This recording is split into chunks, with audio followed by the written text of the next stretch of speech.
नमस्कार, स्वागत है आपका इंडिया न्यूज में। आपके साथ हूं मैं राजीव शर्मा और बात कोविड ओपीडी की जो इंडिया न्यूज लगातार चला रहा है और हम इसके जरिए तमाम बड़े डॉक्टरों से अपने दर्शकों का सीधा संपर्क कराने की भी कोशिश में लगे हुए हैं, जिससे किसी भी तरह की अफरा तफरी ना हो, किसी भी तरह की परेशानी ना हो और दर्शकों को वो राय वो सलाह समय पर मिल पाए जो उनके लिए आज के दौर में बहुत जरूरी है। बुलेटिन की शुरुआत करते हैं उस आरटीआई खुलासे से जिसके चलते ये पता चला है कि भारत ने कई ऐसे देशों को फ्री में वैक्सीन दी जो अमीर भी हैं। आरटीआई एक्टिविस्ट प्रणय अजमेरा ने विदेश मंत्रालय में एक आरटीआई दाखिल की थी।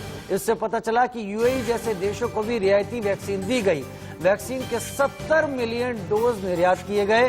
प्राइवेट अस्पतालों और राज्य सरकारों के लिए वैक्सीन की जो कीमत तय की गई है उससे सस्ती दरों पर विदेशों में वैक्सीन को भेजा गया है। बड़ी खबर इस वक्त की आरटीआई के जरिए पता चला विदेशों में जो वैक्सीन भेजी गई है वो वैक्सीन तय कीमत से कम यानी रियायती दरों पर तमाम अलग अलग देशों को मदद के तौर पर भेजी गई है।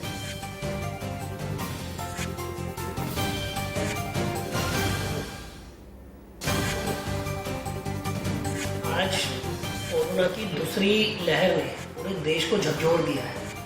लोग ऑक्सीजन की कमी से, रेमडेसिविर की कमी से, वेंटिलेटर की कमी से मर रहे हैं। इसी दौरान हमारे देश में वैक्सीनेशन ड्राइव शुरू हुई थी और देखा गया कि वैक्सीन की कमी भी हमें महसूस होने लगी। जो भी वैक्सीनेशन सेंटर्स हमने खोले थे उसमें से काफ़ी सारे वैक्सीनेशन सेंटर्स बंद होने लग गए। इस दौरान नजर में आया कि काफ़ी सारे वैक्सीन हमने एक्सपोर्ट किए हैं। देश के परराष्ट्र मंत्री जयशंकर साहब ने वैक्सीन मैत्री के नाम पर न जाने कौन कौन से देशों में वैक्सीनें भेजी है और जिसका कहीं ना कहीं खामियाजा भारत देश को उठाना पड़ा है। जो वैक्सीन कोविशील्ड और कोवैक्सीन जो हमारे पास उपलब्ध है वो वाली वैक्सीन एक्सपोर्ट के लिए 200 रुपये प्लस जीएसटी में खरीदी गई। कोवैक्सीन जो थी 295 प्लस जीएसटी में खरीदी गई एक्सपोर्ट के लिए। आज यही वैक्सीन भारत बायोटेक वाले स्टेट गवर्नमेंट को 600 रुपये में और प्राइवेट हॉस्पिटल को 1200 रुपये में दे रहे हैं।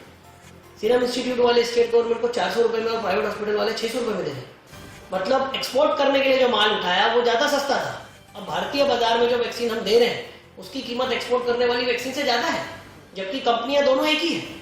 ये किस प्रकार की गतिविधि है? और आज हमारे देश में ही वैक्सीन की कमी महसूस हो रही है।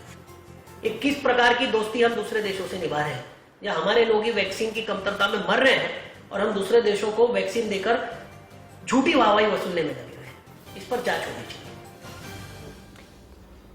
अजय अजमेरा ने आरटीआई एक्टिविस्ट ने जो जाना वो आरटीआई के जरिए साझा किया गया। कई देशों को मुफ्त में वैक्सीन भेजी गई। अमीर देशों को भी रियायती कीमतों पर वैक्सीन दी गई। राज्य सरकारों के लिए वैक्सीन की जो कीमत है उससे भी कम कीमत पर विदेशों में वैक्सीन भेजी गई है। और विदेशों को फ्री वैक्सीन देने के मामले पर क्या कुछ चल रहा है, ज्यादा जानकारी उर्वशी खोना के जरिए। पूरे क्राइसिस को लेकर हम देखते हैं कि किस तरह से वैक्सीनेशन रेट का जो इशू है वो एस्केलेट होता है। इंडिया न्यूज के हाथ में आरटीआई रिपोर्ट लगी है। आरटीआई रिपोर्ट जो प्रणय अजमेरा नागपुर के आरटीआई एक्टिविस्ट है उन्होंने निकाली है। यह आरटीआई ये कहती है कि किस तरह से भारत देश ने एक्सपोर्ट वैक्सीन कितने देशों को किया, किस तरह से किया और कौन से रेट्स पे किया।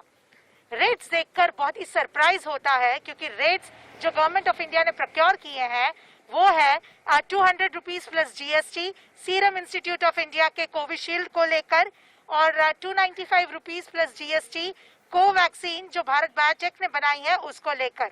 इतने लो लेवल पर यानी कि इतने कम दामों पर गवर्नमेंट ऑफ इंडिया ने इन वैक्सीन्स को प्रोक्योर किया था एक्सपोर्ट करने के लिए।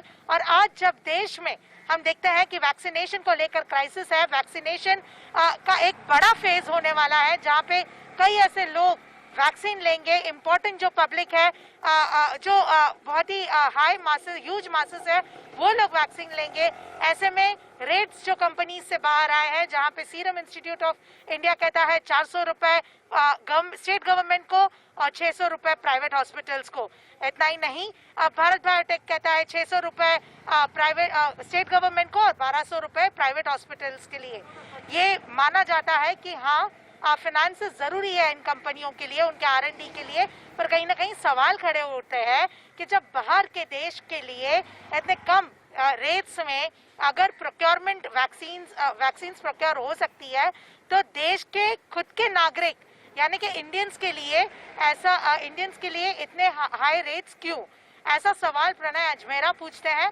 इतना ही नहीं, वो रिक्वेस्ट कर रहे हैं भारत सरकार को कि इस पूरे वैक्सीनेशन ड्राइव पर जो है इंटरवीन करें, क्योंकि वैक्सीनेशन ये बहुत ही इम्पोर्टेंट वेपन है, प्रोटेक्टिव वेपन है कोरोना वायरस जैसे बहुत ही डेडली वायरस के साथ लड़ने के लिए। और ऐसे में ये वैक्सीन हर किसी को फ्री में दी जाए, ऐसी उनकी मांग है। मुंबई से कैमरा पर्सन रमेश के साथ मैं उर्वशी खोना, इंडिया न्यूज के लिए। उधर कानपुर की बात करें तो कानपुर में स्वास्थ्य महकमा पूरी तरह से फेल नजर आ रहा है। आंकड़ों की बात करें तो शहर में सरकारी और निजी अस्पताल मिलाकर 25 अस्पताल कोविड के हैं, जिसमें करीब 2803 बेड हैं, लेकिन अस्पताल पूरी तरह से फेल हैं और इसके चलते जो मरीज हैं उनको दिक्कत आ रही है। वहीं कालाबाजारी भी जोरों से बढ़ गई है। ऑक्सीजन सिलेंडर की कालाबाजारी हो रही है। 50,000 से 60,000 तक में ऑक्सीजन का सिलेंडर मिल रहा है। कोरोना संक्रमण के चलते जो कानपुर के हालात हैं वो बहुत ज़्यादा खराब है। स्थितियाँ बहुत ज़्यादा बिगड़ चुकी हैं।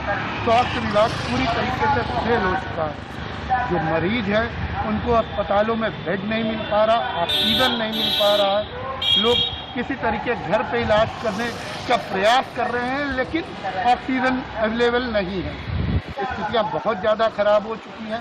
अगर हम आंकड़ों की बात कर लें तो कानपुर में सरकारी और निजी अस्पताल मिलाकर करीब 25 अस्पताल जो कानपुर जिला प्रशासन द्वारा चिन्हित किए गए उन्हें कोविड अस्पताल घोषित किया गया है। इसके अलावा उसमें करीब 2803 बेड है। पिछले हफ्ते 1500 बेड बढ़ाए गए थे, जो अब संख्या में 2803 बेड हो गए हैं। लेकिन वही है कि अस्पताल पूरी तरीके से फुल हो चुके हैं। लोग मजबूर हैं, लोग परेशान हैं। उनकी सुनने वाला कोई नहीं, उनकी सुध लेने वाला कोई नहीं है, क्योंकि हमारा कानपुर का स्वास्थ्य महकमा पूरी तरीके से फेल हो चुका है। अब हम बात करते हैं कालाबाजारी की। तो कालाबाजारी की हम बात करें तो जो कानपुर के मेडिकल स्टोर हैं उनसे जो कोरोना संक्रमित जो दवाई है वो चल रही है, वो गायब हो चुकी है। इसके अलावा जो ऑक्सीजन है, उस ऑक्सीजन सिलेंडर उनकी कालाबाजारी की हम बात करें तो वो कालाबाजारी इतनी बढ़ गई है कि लोग 50-50 हज़ार रुपये से भी ऊपर का ऑक्सीजन सिलेंडर अपनों की जान बचाने के लिए खरीद रहे हैं। इसके अलावा हम बात करें तो ऑक्सीजन सिलेंडर के साथ एक ऑक्सीजन किट लगती है, जिसमें एक घड़ी होती है, वो पूरा बताती है कि किस उससे इसको चलाना है, किस आवश्यकता के अनुसार चलना है ये ऑक्सीजन सिलेंडर। वो पूरी मार्केट से वो घड़ी, वो पूरे ऑक्सीजन किट गायब हो चुकी है, जिसकी कीमत मात्र 800 रुपये है, लेकिन वो अब 10-10 हज़ार की कालाबाजारी में बिक गई है। हालत बहुत ज़्यादा खराब हो चुके हैं। हम आपको बता दूँ, आज मिनी लॉकडाउन का दूसरा दिन है। हम कानपुर शहर के खिरवई नगर चौराहे पे खड़े हैं। ये दूसरे दिन की तस्वीर है। किस तरीके से लोग जो जरूरी जगह से सड़कों पे निकल रहे हैं वो लोग निकले हुए हैं। हालात आप देख सकते हैं कि कितने चिंताजनक हैं। लोग अब जो होम आइसोलेशन में हैं वो किस तरीके से अपना इलाज कर रहे हैं, क्योंकि डॉक्टर जो सरकारी महकमे की अगर माने तो डॉक्टर ही नहीं है, वो भी पॉजिटिव हो रहे हैं लगातार।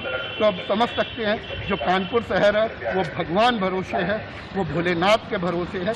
ये स्थिति हो चुकी है। कैमरा पर्सन सलमान के साथ Rahul Vajpayee, India news, Kanpur.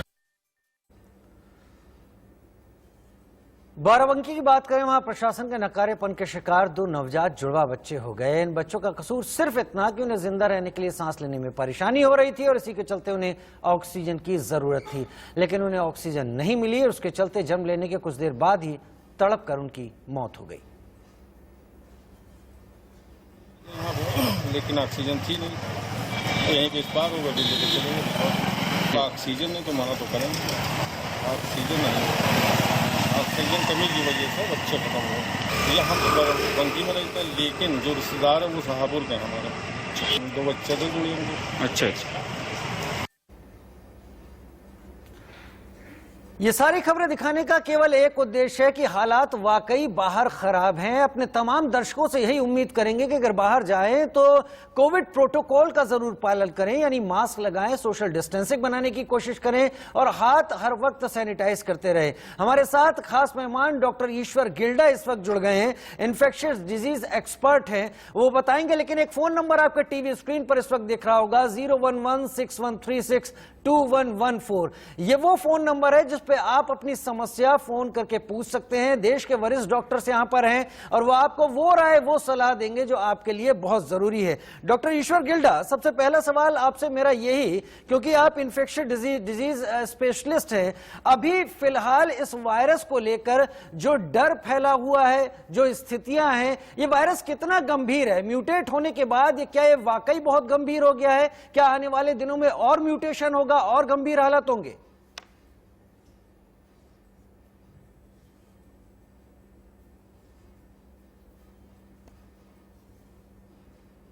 Hello, ये साउंड क्वालिटी बहुत पुअर है, मैं टाइप करता हूँ। डॉक्टर ईश्वर गिल्डा, क्या ये वायरस अभी और ज्यादा म्यूटेट होकर और खराब स्थिति पैदा कर सकता है? हेलो, लगता है डॉक्टर ईश्वर गिल्डा तक हमारी बात जा नहीं पा रही है। मैं जल्दी ही कोशिश करूंगा कि उनसे संपर्क ठीक तरीके से ऑडियो का साथ दिया जाए।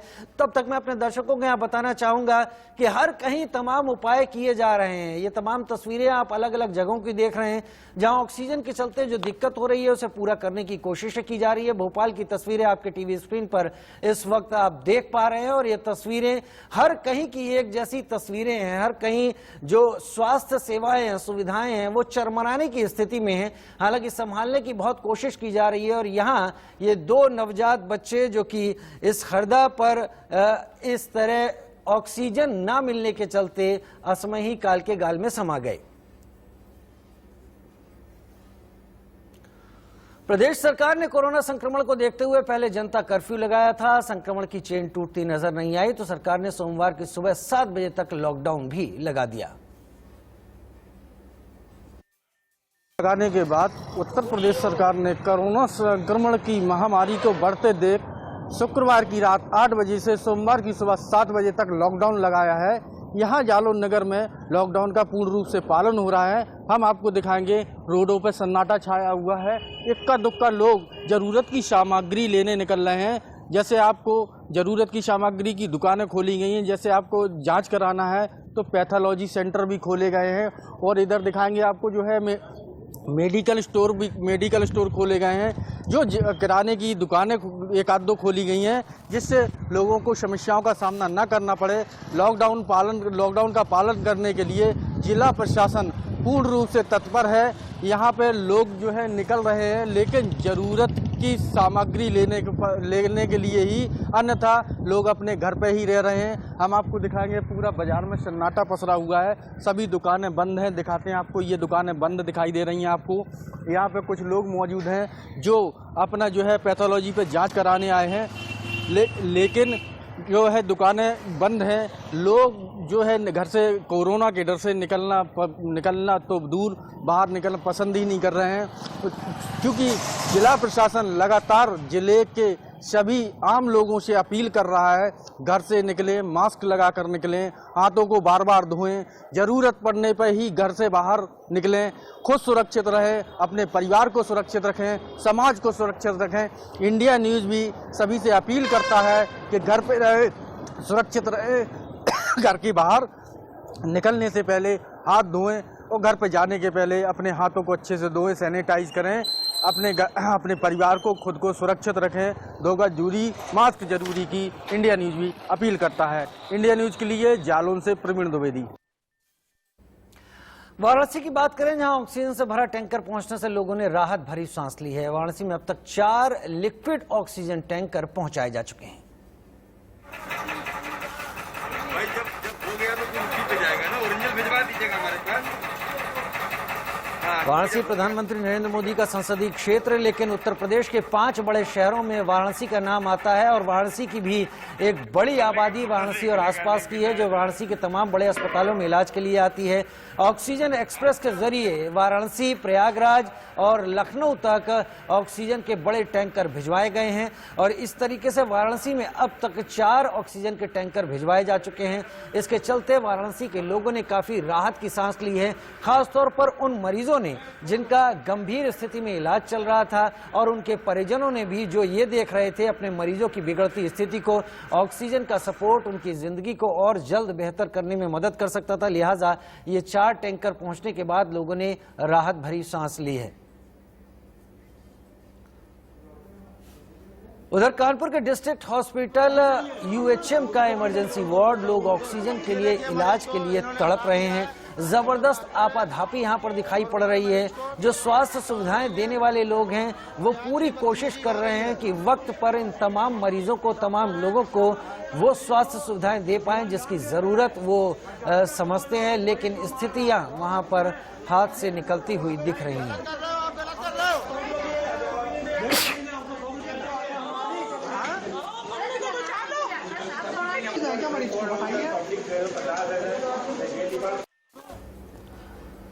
उधर अयोध्या की बात करें तो यहाँ भी बढ़ते कोरोना मामलों को देखते हुए अब वीकेंड का कर्फ्यू लगा दिया गया है। अयोध्या उत्तर प्रदेश की राजधानी लखनऊ से करीब 2 से 2.5 घंटे की दूरी पर है।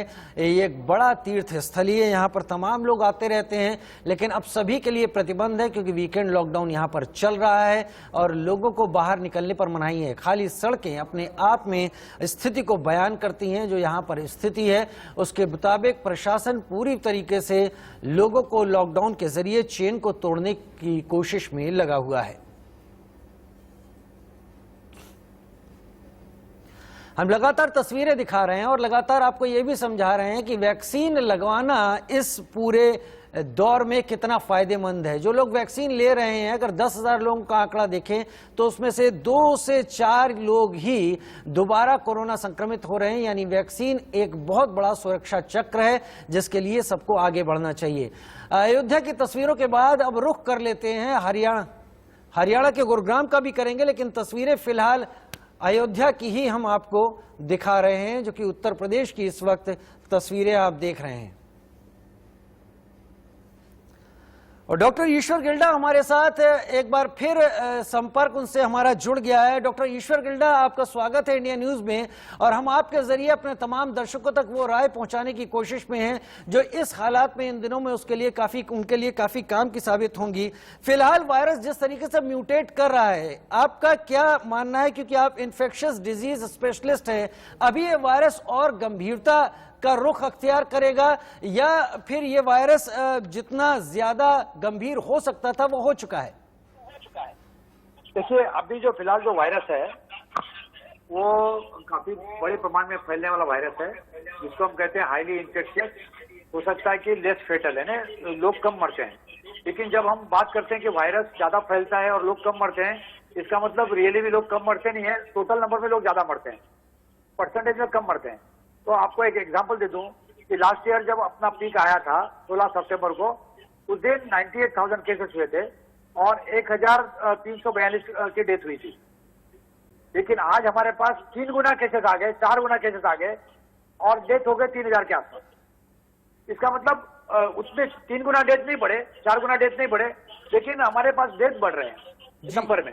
दूसरी बात यह है कि ये जो वायरस है उसका आरओ बोलते हैं जिसको, यानी एक इंसान, इन्फेक्टेड इंसान, ये 10 दिन के इन्फेक्टेड पीरियड में 1 को इन्फेक्ट कर सकता था पहले, अभी ये 2 को करता है। तो 2 को करता है, इसका मतलब डबल नहीं होता है। ये पहले 10 दिन में 1 का 2 करता है, अगले 10 दिन में 2 के 4 हो जाएंगे। ठीक है डॉक्टर, आप गंभीरता बहुत बेहतर तरीके से समझा रहे हैं, आप गंभीरता बहुत बेहतर तरीके से समझा रहे हैं और आपका ये कहना है कि पिछली बार की तुलना में इस बार ये वायरस बहुत घातक है, लोगों को समझने की जरूरत है। सतीश जी रामपुर से हमारे साथ इस वक्त जुड़ गए हैं। सतीश जी, अपना सवाल पूछिए। लिम्सी टैबलेट नहीं मिल रही है, इसकी जगह कौन सी टैबलेट ली जाए? लिम्सी डॉक्टर ईश्वर गिल्डा, इनका कहना है कि लिम्सी टैबलेट जो कि विटामिन सी की सप्लाई विटामिन सी शरीर को देती है, वो अगर नहीं मिल रही है तो उसकी जगह ऐसी कौन सी टैबलेट ली जा सकती है जो विटामिन सी की भरपाई करती रहे शरीर में?